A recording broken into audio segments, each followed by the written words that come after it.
so tough. You're so tough for yourself. You're so, you like it too.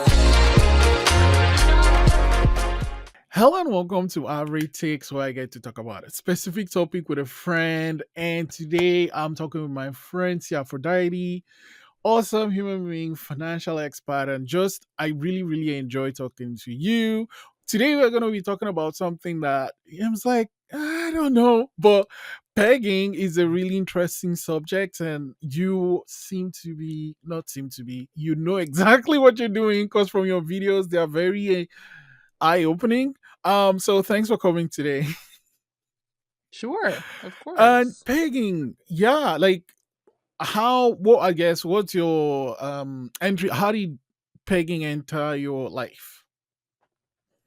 Yeah, I mean, I basically Mr. C was the one who got me my first strap on. He bought it for me in college, with harness, and the intention of it was for me to use it on women. At the time, I was exploring my bisexuality. I had started out, playing with other women. He was joining us, so it was kind of, threesomes that we were doing with other women. And but I just bias obviously to being very dominant always, and he knew that and knows that. And so, out of the two women, let's say if one of them was going to top the other, it was going to be me inevitably topping the other woman. Once we'd gotten past the kind of initial niceties, let's say of oral and kissing and things like that. And again, I don't like being penetrated, but obviously a lot of other women do. And so this was a way for me to kind of engage, further in a threesome, rather than having him be the only one who penetrates. So we enjoyed that tag team. So that was good, I think, for a time. And then I think even still at the end of my college days, started exploring with men, actually not even just submissive men, but kind of just generally men, even sort of non-submissive ones, just sort of prostate stimulation. I wasn't using the strap yet. I think at the time there was a little toy called the Aneros. It was a very early sort of prostate stim toy. It was small. It was maybe the kind of width of two of my fingers. It was angled in a certain way where you could sort of put it in and hold it against the prostate, push it a few different directions, and sort of I kind of learned to use that. And a lot of men got really excited over it. Actually, not Mr. C. Interesting. He's like the only one who doesn't like it. And never did.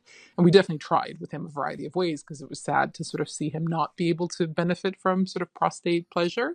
But again, every person is built differently physically, so you just have to accept the reality of what it is. I don't, nothing penetration doesn't do it for me, doesn't do it for him either. So, I think part of this was me kind of exploring again, being a better top or sort of being a better partner.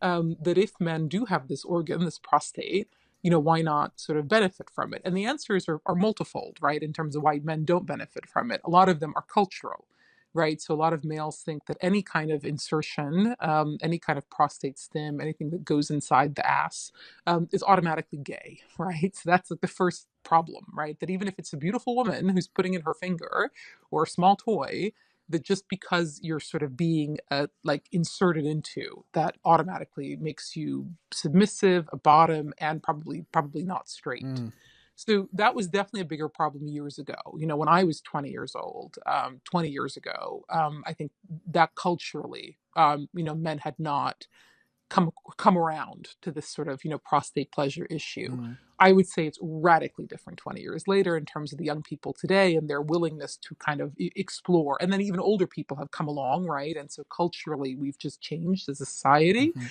in terms of the kind of prevalence, I would say, of pegging conceptually.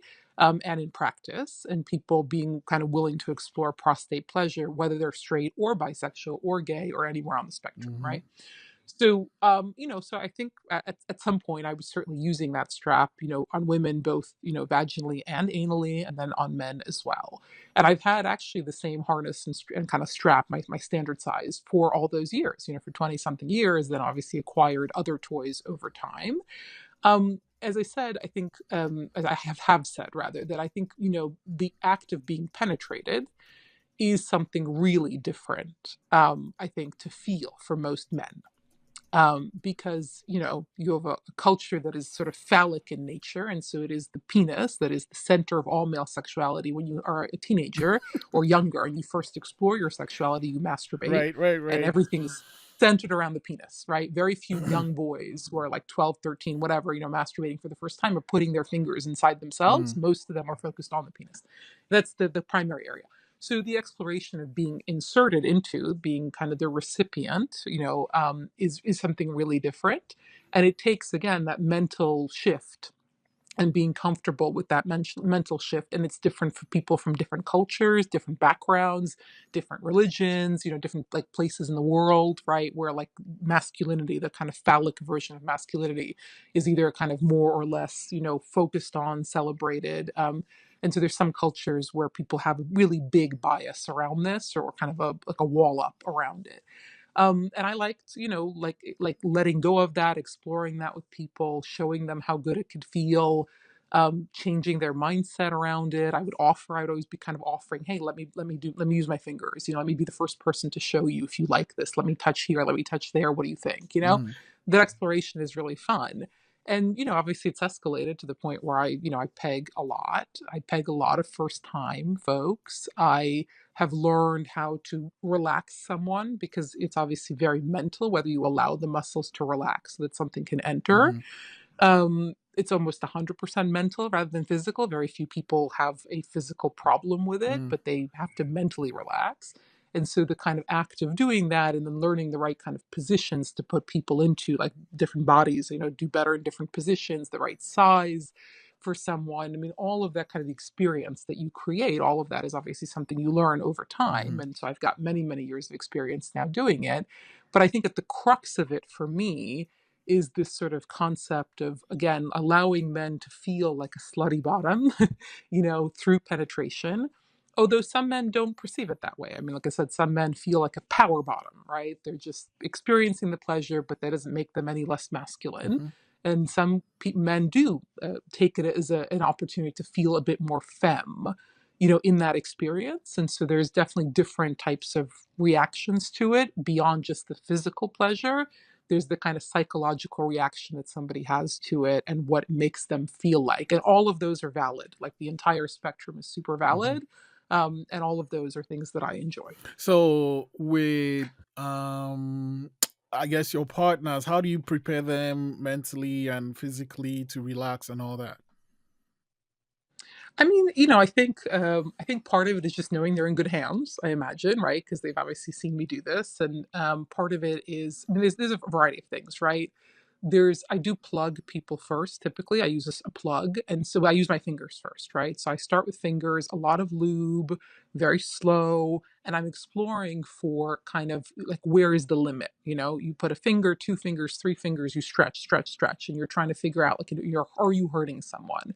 And then I'm encouraging them verbally to kind of just release, right? Because when it releases, you feel it like the muscle relax, and sometimes some air comes out. People are like embarrassed by that, but it's not, it's completely normal.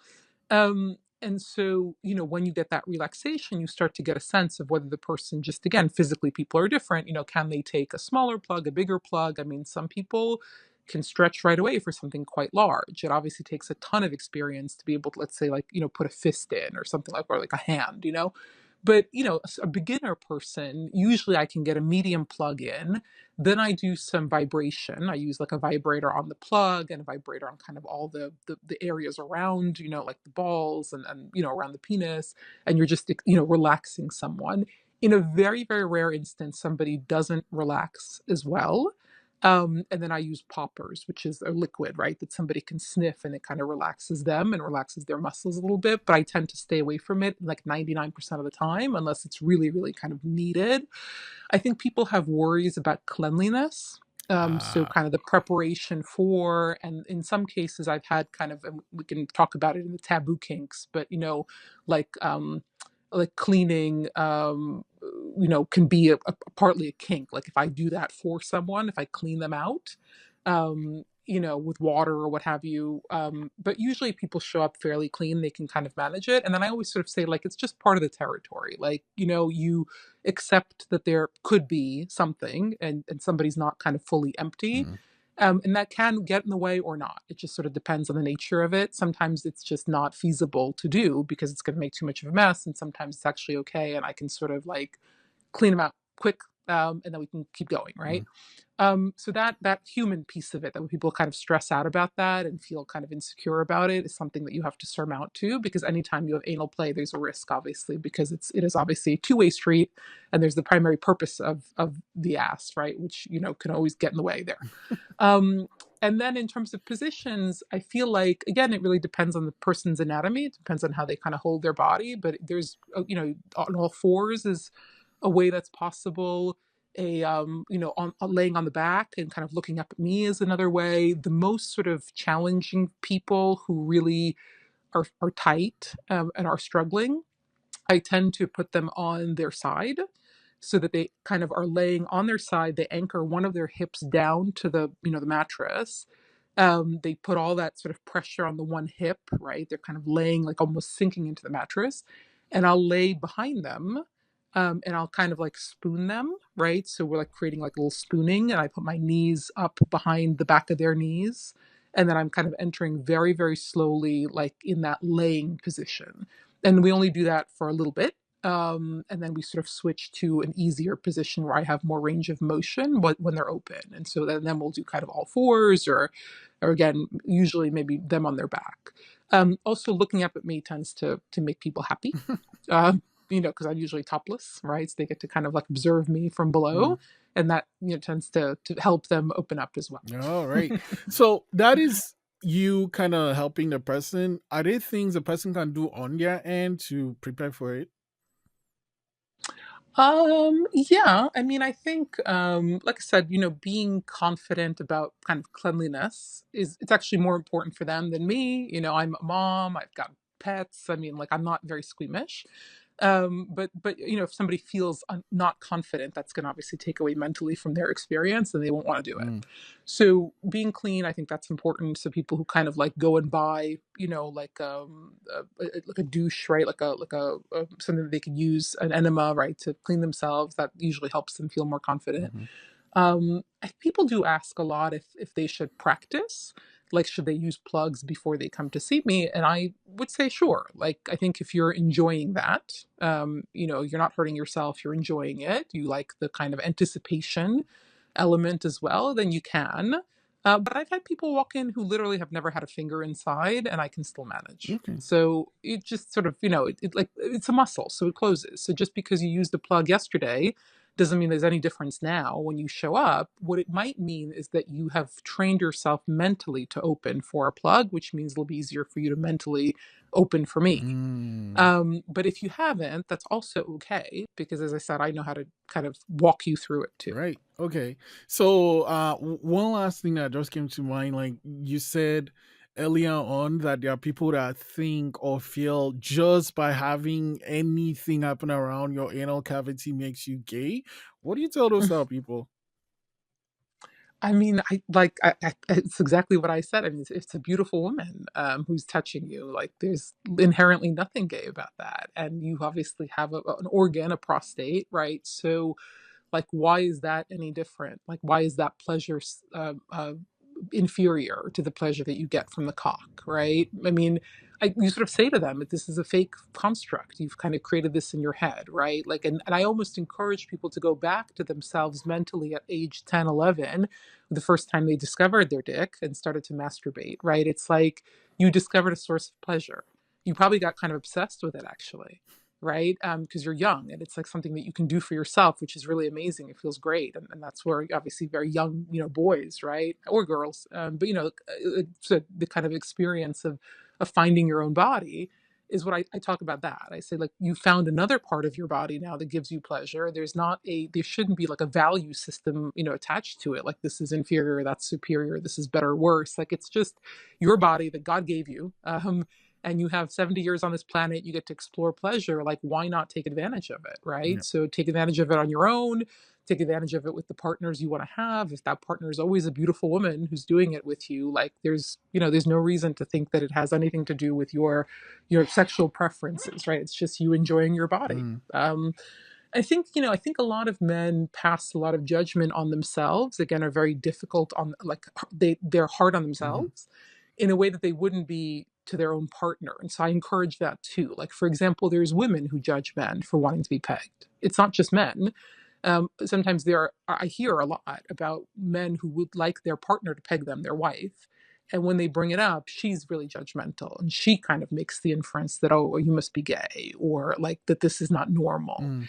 And that's very painful, I think. That's really sad because if she, as a woman, and again, think about our society, if a woman articulated to her partner a sexual preference, hey, listen, I don't really get off from being penetrated. Can you go down on me more?